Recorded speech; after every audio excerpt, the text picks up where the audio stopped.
Hello everyone, welcome back to our YouTube channel Pawan Gyan academy. सो काफ़ी students के पास मेरे पास message आ रहे थे कि सर क्लास लीजिए। एक्चुअली कोर्ट से टाइम नहीं मिल पा रहा था, इसलिए मैंने कोई क्लास नहीं ले पा रहा था। तो आज की मैं क्लास जो बनाई है वो लीगल एप्टीट्यूड के ऊपर बनाई है। जैसे कि आपके रिसेंटली एग्जाम होने वाले हैं LLB एंट्रेंस एग्जाम के, तो उनसे रिलेटेड जो भी इंपॉर्टेंट क्वेश्चन बनने हैं आपके लीगल एप्टीट्यूड के, तो टॉप 20 जो क्वेश्चन है उन क्वेश्चंस को आज की इस वीडियो में डिस्कस करेंगे। एंड लास्ट में मैं बताऊंगा कि आप अपना जो LLB एंट्रेंस एग्जाम है उससे आप कैसे क्वालिफाई कर सकते हैं। कुछ इंपॉर्टेंट टेक्स्ट बताऊंगा, एक बुक बताऊंगा, नोट्स के बारे में बताऊंगा। तो वीडियो को एंड तक जरूर देखें। अगर आप लोग इस चैनल पर नए हैं तो सबसे पहले आप लोग हमारे YouTube channel Pawan Gyan academy को सब्सक्राइब जरूर कर लें और बेल आइकन घंटी का बटन जरूर दबा दें, जिससे कि आपको लेटेस्ट वीडियो हमारे यूट्यूब चैनल के माध्यम से आपको मिलती रहे। तो जैसे कि बात करें क्वेश्चन नंबर 1 के ऊपर, तो इसमें पूछा है कि निम्नलिखित में से कौन सा केंद्रीय सरकार का कर नहीं है। इनमें से ऐसा कौन सा कर है जो केंद्रीय सरकार का नहीं है? भू राजस्व, आयकर, कारपोरेशन कर या कस्टम ड्यूटी। तो डियर स्टूडेंट, जो आपका भू राजस्व है, लैंड रेवेन्यू, तो वो जो है केंद्रीय सरकार का कर नहीं है। तो option number A is the right answer हो जाएगा क्वेश्चन नंबर 1 का। एंड अब बात करते हैं क्वेश्चन नंबर 2 के बारे में। सो गाइज, क्वेश्चन नंबर 2 भी इंपॉर्टेंट क्वेश्चन है। इसमें पूछा है कि गिरवी रखी जा सकती है। इसमें से ऐसी कौन सी चीज़ है जिसमें मतलब गिरवी रखी जा सकती है?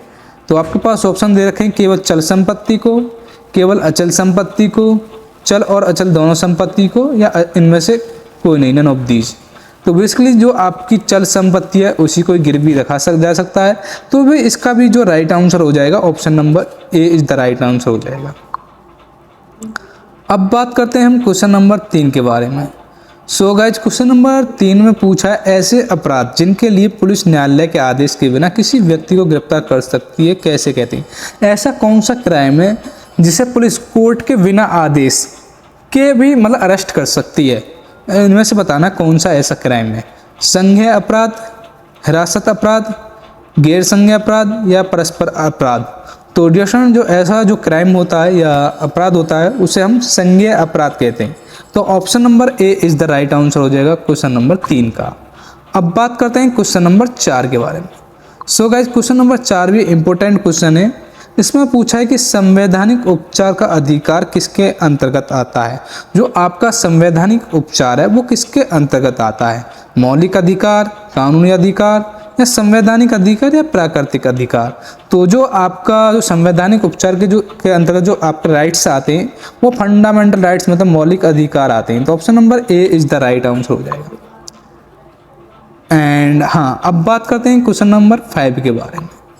तो क्वेश्चन नंबर 5 में पूछा किसमें कहा गया है कि असाधारण परिस्थितियों को छोड़कर किसी भी महिला को सूर्यास्त के बाद और सूर्योदय से पहले गिरफ्तार नहीं किया जा सकता। मतलब ऐसी कौन सी मतलब प्रक्रिया में कहा गया है? दंड प्रक्रिया संहिता या पुलिस अधिनियम, भारतीय दंड संहिता या अपराधियों को परिवीक्षा अधिनियम। What is the right answer question number 5? तो ऐसा जो कहा गया है वो भारतीय दंड संहिता IPC इंडियन पेनल कोड में कहा गया है। तो option number A is the right answer हो जाएगा। बेसिकली 1 जुलाई 2024 से लॉ चेंज होने वाला है, लेकिन जो आपके जो एग्जाम आएंगे पुराने लॉ से ही क्वेश्चन आएंगे। बात करते हैं क्वेश्चन नंबर 6 के बारे में। तो इसमें पूछा है कि अंतर्राष्ट्रीय श्रम संगठन का मुख्यालय कहाँ है? लंदन, जिनेवा, बर्लिन या Washington. What is the correct answer question number 6? तो डिस्ट्रक्शन जो अंतर्राष्ट्रीय श्रम संगठन का जो हेडक्वार्टर है वो जिनेवा में है। तो option number B is the right answer हो जाएगा। एंड अब बात करते हैं क्वेश्चन नंबर 7 के बारे में। तो क्वेश्चन नंबर 7 में पूछा the name you can bank open का नारा निम्नलिखित में से किस बैंक का है? Punjab national bank, state bank of India, HDFC या Canara bank. What is the right answer? तो ये Punjab national bank. Option number A is the right answer. अब बात करते हैं क्वेश्चन नंबर 8 के बारे में। ये थोड़ा सा रीजनिंग का क्वेश्चन है, ये काफ़ी लंबा हो जाएगा, इसको मैं एंड में बताऊंगा। अब बात करते हैं क्वेश्चन नंबर 9 के बारे में। तो डिस्ट्रक्शन क्वेश्चन नंबर 9 में बताया मौलिक अधिकारों के भाग के रूप में भारत का संविधान किस अधिकार की गारंटी देता है? मौलिक अधिकारों के किस पार्ट में इंडियन कॉन्स्टिट्यूशन का मतलब वारंटी देता है राइट्स की? तलाक, यात्रा, समानता या विवाह। What is the correct answer question number right? तो इक्वलिटी मतलब समानता का ये गारंटी देता है मौलिक अधिकार। तो option number C is the right answer हो जाएगा क्वेश्चन नंबर 9 का। एंड यहीं पर बात करते हैं क्वेश्चन नंबर 10 के बारे में। सो गाइज क्वेश्चन नंबर 10 में पूछा है भारत के संविधान का कौन सा भाग कल्याणकारी राज्य के आदर्श की घोषणा करता है?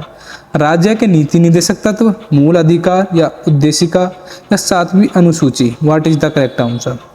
सो राइट आंसर राज्य के नीति निर्देशक fundamental direct principle of state policy. Option number A is the right answer question number 10 का।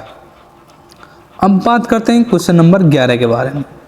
तो क्वेश्चन नंबर 11 में पूछा हिंदू विवाह अधिनियम बनाया गया 1947 में, 1950 में, 1955 में, 1956 में। तो बेसिकली जो इंडियन मैरिज एक्ट जो बनाया गया था वो 1955 में बनाया गया था, 1955 में। और तो option number C is the right answer हो जाएगा। एंड अब बात करते हैं क्वेश्चन नंबर 12 के बारे में, 12 के बारे में। तो इसमें पूछा दीवानी प्रक्रिया संहिता है तात्विक विधि, प्रक्रिया से संबंधित विधि या दंड विधि या उपयुक्त में से कोई नहीं, none of these. What is the right answer? तो ऑप्शन नंबर बी प्रक्रिया से संबंधित विधि is the right option number B. And अब बात करते हैं क्वेश्चन नंबर 13, गिरवी रखी जा सकती है। तो मैंने पहले बताया था केवल चल संपत्ति को गिरवी रखा जा सकता है, तो उसका option number A is the right answer हो जाएगा। एंड अब बात करते हैं क्वेश्चन नंबर 14 के बारे में। टॉर्ट अपकृत्य का अर्थ है एक दोष, एक दीवानी दोष, आपराधिक दोष या एक षड्यंत्र? What is the correct answer?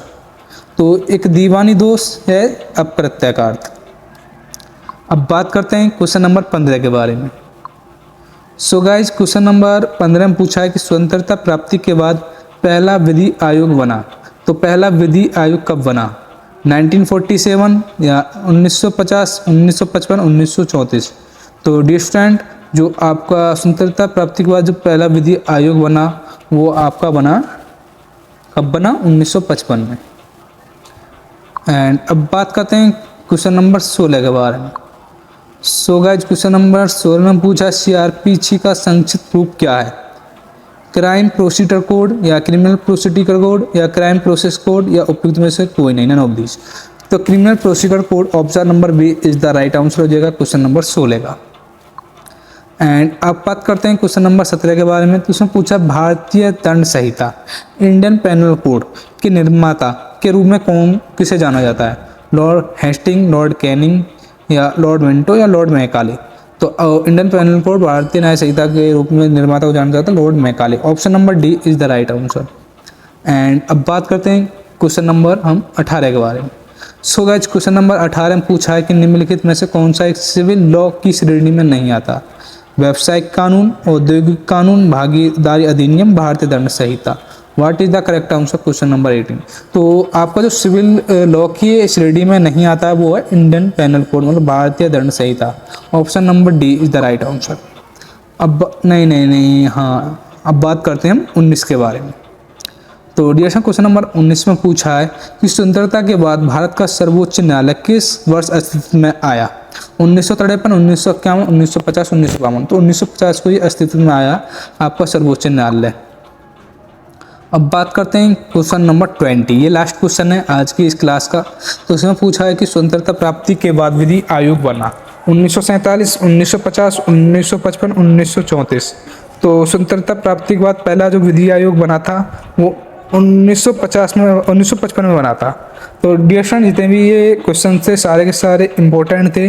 अगर आपको इसकी PDF चाहिए तो आप हमारे व्हाट्सएप नंबर 6398304022 पर व्हाट्सएप पर मैसेज करके ले सकते हैं। एंड रिसेंटली आपको previous year question paper and important notes मतलब चाहिए तो आप हमारे व्हाट्सएप पे के थ्रू मतलब कॉन्टेक्ट करके ले सकते हैं। और हाँ, मैंने एक ई-बुक बनाई है इलाहाबाद यूनिवर्सिटी से रिलेटेड। अगर उस ई-बुक में क्या दे रखा है, मैंने सारे मतलब जितने भी मतलब नोट्स होते हैं मतलब इम्पोर्टेंट्स MCQ दे रखे हैं, उसमें प्रैक्टिस सेट दे रखा है, उसमें से history, polity and legal aptitude, reasoning, Hindi, English, जितना भी सिलेबस है सारे से रिलेटेड इंपॉर्टेंट कंटेंट्स दे रखा है उसमें। एंड उसमें प्रीवियस क्वेश्चन पेपर भी हैं साथ में एंड MCQ भी हैं। एंड उसमें ही आपकी मतलब उसी से ओवरऑल उसी से मतलब आपका क्वेश्चन पेपर बनेगा। जितने भी मतलब मैंने उसमें सारे के सारे इंपॉर्टेंट क्वेश्चन चाहिए, लेकिन उसकी मैंने कुछ कॉस्ट रखी है। आप हमारे व्हाट्सअप कॉन्टैक्ट के थ्रू ले सकते हैं। आप व्हाट्सअप में मैसेज करना, आपको उसकी कुछ डेमो दिखाया जाएगा, उसके बाद आपको उसको परचेज कर सकते हैं। वो मतलब इलाहाबाद यूनिवर्सिटी के लिए तो रामबाड़ है, वो उस ई-बुक के लिए। तो आप उसको लेना चाहते हैं तो हम व्हाट्सएप नंबर पर कॉन्टैक्ट कर सकते हैं। दोस्तों अभी तक चैनल को सब्सक्राइब करते हैं और नेक्स्ट वीडियो किस टॉपिक पर बनाऊँ वो कमेंट बॉक्स में जरूर लिखें। Thanks for watching this video.